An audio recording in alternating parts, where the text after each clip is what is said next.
تو امی کے اصرار اور کچھ باہر رہنے والے کماؤ پوت لڑکے کے لالچ میں فون پہ نکاح پہ راضی ہو گئے۔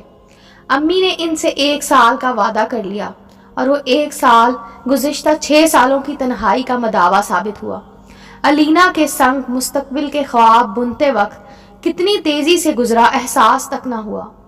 چونکا تو اس وقت جب علینا نے واپس آنے پہ اصرار شروع کیا، جبکہ وہ جانتی تھی کہ میں ابھی واپس آنے کی کنڈیشن میں نہیں تھا۔ عاصم، آپ سمجھتے کیوں نہیں؟ ضرورتیں زندگی کے ساتھ بڑھتی رہتی ہیں، کم نہیں ہوتی۔ انہیں پورا کرنے میں کیا آپ اپنی زندگی گزار دیں گے؟ مجھے کس بات کی سزا دے رہے ہیں؟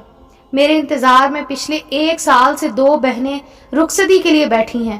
وہ ٹھیک کہہ رہی تھی۔ پچھلے 8 سالوں سے میں جان توڑ محنت کے باوجود ضرورتیں آج بھی جوں کی توں میرے اور گھر والوں کے درمیان لمبی مسافتوں کی طرح حائل تھیں، جو شاید میں کبھی نہ طے کر سکوں گا، کیونکہ خواہشیں منہ زور لہروں کی طرح ہوتی ہیں، اپنے ساتھ بہا ہی لے جاتی ہیں، پھر چاہے اس کی پاداش میں حیات اجڑ جائے۔ لیکن میں کیا کرتا؟ یہ جوگ لینے کا فیصلہ میرا اپنا تھا۔ اپنوں کے لیے روگ ہی تو لیے جاتے ہیں۔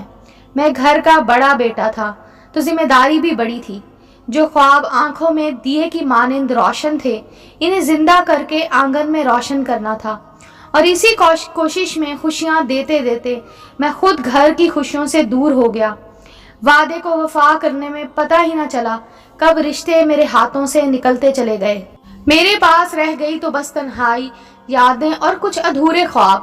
وہ 7 رنگی آنچل کی جھلک، وہ میری پسند کی سبز رنگ کی چوڑیوں کی کھنک، ایک جھکا ہوا گلابی چہرہ، میرے نام سے چمکتی 2 ستارہ آنکھیں، وہ زمین پہ کسی لٹے ہوئے راہگیر کی طرح بیٹھا خالی آنکھوں سے کسی غیر مرئی نقطے پہ نظر جمائے بیٹھا تھا، ویران آنکھیں، اداس چہرہ۔ کال تو کب کی کٹ چکی تھی، فون اس کے پاس ہی پڑا جیسے اس کے نوحے سن رہا تھا۔ وہ خود سے ہی باتیں کر رہا تھا کہ کمرے میں کچھ ضروری سامان کے علاوہ کچھ نہیں تھا۔ اس کا روم میٹ زیادہ پیسوں کے حصول کے لیے آج چھٹی والے دن بھی اوور ٹائم کرنے گیا ہوا تھا۔ اپنوں سے دور یہاں آئے سب کے لوگوں کے دکھ ایک جیسے ہی تھے، ضرورتیں، پیسے، تنہائی جو اتنی محنت کے باوجود بھی ختم ہونے کا نام نہ لیتی تھی، اور میلوں دور بیٹھے اپنے سمجھتے تھے کہ یہاں پیسے درختوں پر لگتے ہیں۔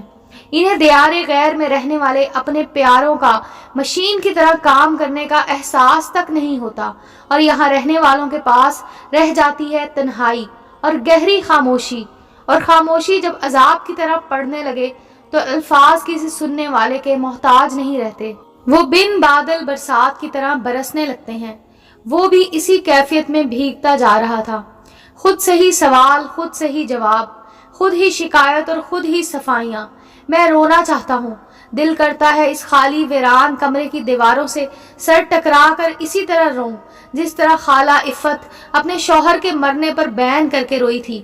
ان کے اس طرح رونے پر میرے بھی آنسو نکل آئے تھے، جو امی نے دیکھ لیے تھے، اور پھر خوب ہنسی تھی۔ پاگل لڑکے، مرد روتے نہیں ہیں۔ اسی دن مجھے خود کو مضبوط کرنا پڑا کہ میں مرد ہوں، مرد روتے نہیں ہیں۔ یوں بھی حساسیت تو عورت کے نام سے منسوب ہے۔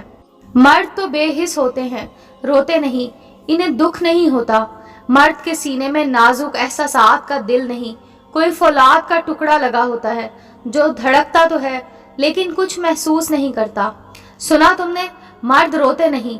وہ لمحہ لمحہ ڈستی تنہائی میں اپنا درد خود میں سموئے گھٹتے ہیں، اپنے دکھ اپنے ہی اندر لے کر مر جاتے ہیں، لیکن روتے نہیں۔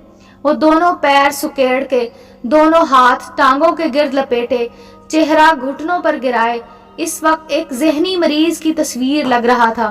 میں کیسے بتاؤں کہ میں بھی انسان ہوں، اسی طرح آگ، مٹی، پانی اور ہوا کی آمیزش سے تخلیق کیا گیا، احساسات رکھنے والا انسان۔ مجھے بھی درد ہوتا ہے اپنوں کے دور ہو جانے سے۔ 8 سال سے اپنوں کی جدائی میں جس طرح جل رہا ہوں، پل پل مر رہا ہوں۔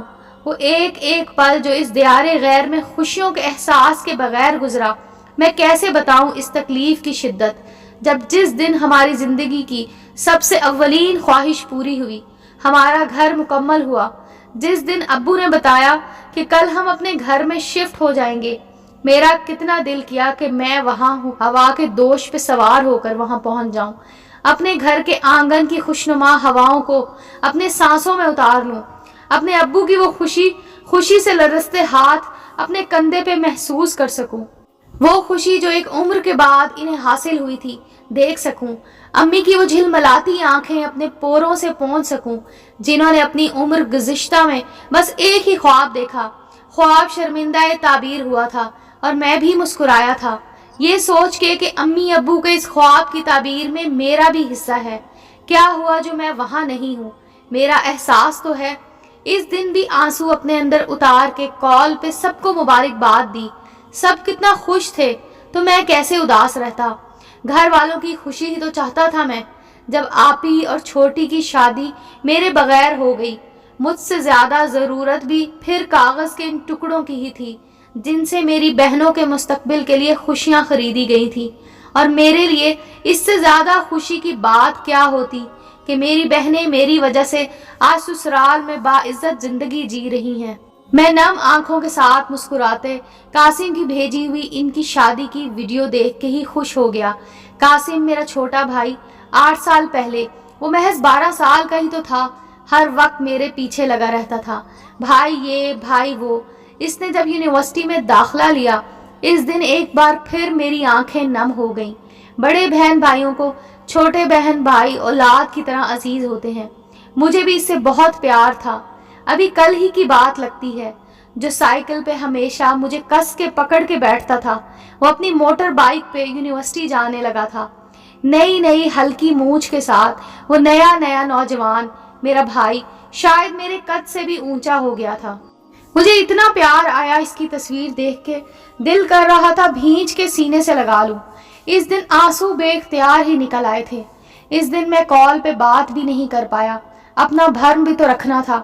پتہ ہی نہ چلا کیسے گھر والوں سے میرا رشتہ ضرورتوں تک محدود ہو گیا۔ گھر کا رنگ و روغن، بائک کی مرمت، بہنوں کی عیدی، گھر کی آرائش کا سامان، 2 چھوٹی بہنوں کی فرمائشیں، بہنوں کے بچوں کی سالگرہ، فیملی پکنک کے خرچے، ہر موسم کے الگ خرچے، چھوٹی بہنوں کی جہیز کی تیاری، اور ہر خرچے میں وہ تمام جمع شدہ رقم جو میں واپسی کے لیے رکھتا تھا۔ گھر بھیج دیتا کہ انہیں اب بس اسی کی ضرورت تھی، میری نہیں۔ لیکن میں اپنے دل کا کیا کرتا جو 8 سالوں سے اپنے گھر والوں سے دوری کا مزید عذاب سہنے سے انکاری تھا۔ میں شکایت کروں تو کیا کسی کو احساس ہو جائے گا؟ اور شکایت کروں بھی تو کس سے؟ اپنی پیاری ماں سے، جو 8 سال سے راستے پہ نظریں گاڑے تو بیٹھی ہے، لیکن مجبوریوں کے بوجھ تلے دبی وہ نہ کہہ سکی جو اس کے دل میں ہے، جسے سننے کے لیے میرے کان ترس گئے ہیں۔ ہر کال پہ امی سے بات کرتے دل زور سے دھڑکنے لگتا ہے کہ شاید آج امی مجھے یہ کہہ دیں، عاصم بیٹا، بہت عرصہ ہو گیا اپنے بیٹے کی صورت نہیں دیکھی، بیٹا لوٹ آؤ۔ اور اگر امی ایسا کہہ دیں تو میں کل ہی سے کام سے مہینے بھر کی چھٹی لے کر ان کے پاس پہنچ جاؤں کہ 8 سال سے میں بھی تو ان کی جدائی جھیل رہا ہوں، ان کی آغوش میں سر رکھ کے انہیں بتاؤں کہ امی، میرے اندر آج بھی وہ چھوٹا بچہ بلکتا ہے جسے مجبوریوں کی تیز آندھیوں نے ان کے اپنوں سے جدا کر دیا تھا۔ جیسے میلے میں روتا سسکتا بچہ، لوگوں کی بھیڑ سے پریشان، ہر چہرے میں اپنی ماں کا چہرہ تلاش کرتا، ہر آنچل میں ماں کی مہک محسوس کرتا۔ میں انہیں بتا سکوں کہ یہاں دیار غیر میں تہوار کیسے گزرتے ہیں۔ یہاں نہ عید پہ آپ کے ہاتھ کے بنے شیر خورمے کا مزہ ہے، نہ شب رات کو ابو کے ساتھ مسجد کے ٹھنڈے فرش پہ عبادت کا، نہ اپنوں سی محبت، نہ رشتوں کا احساس۔ رشتوں میں احساس تو اب بھی مر گیا ہے، اور جو احساس منہ سے بول کر کروایا جائے اس سے بہتر خاموشی ہے۔ اچھا ہے اپنی ہی ذات میں قید ہو کر تنہا جی لینا، اب احساس دلا کر الفاظ کو بے وقت کیا کرنا۔ میں نے بھی چپ سادھ لی تھی، انہیں جو چاہیے تھا وہ ایک بار کہنے پر بغیر کوئی اعتراض کیے دے رہا تھا کہ سب رشتوں میں ایک رشتہ تو میرا تھا جسے میرا انتظار تھا، کوئی تو تھا جو میری راہ تکتا ہے، جس کے لیے میرا وجود اہمیت رکھتا ہے۔ لیکن آج میرا دل بھی ٹوٹ گیا۔